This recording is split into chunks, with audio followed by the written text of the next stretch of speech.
दोस्त मिलके इंशाल्लाह जो है वादी जिन की तरफ सफ़र करेंगे।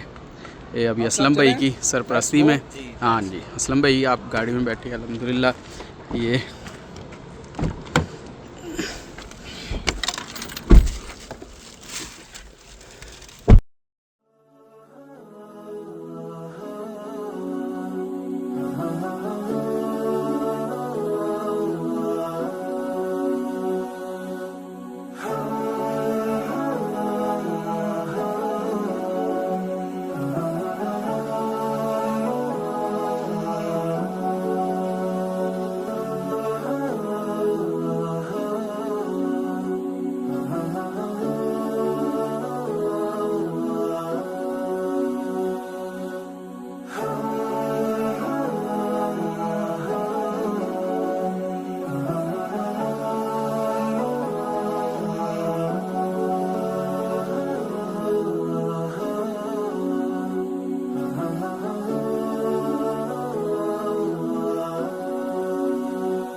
ये वादी जिन हम आ गए हैं माशाल्लाह। ये खूबसूरत पहाड़ आप देख रहे हैं और ये देखें मौसम बड़ा खूबसूरत है, ये देखें। और ये पहाड़ हैं वादी जिन के।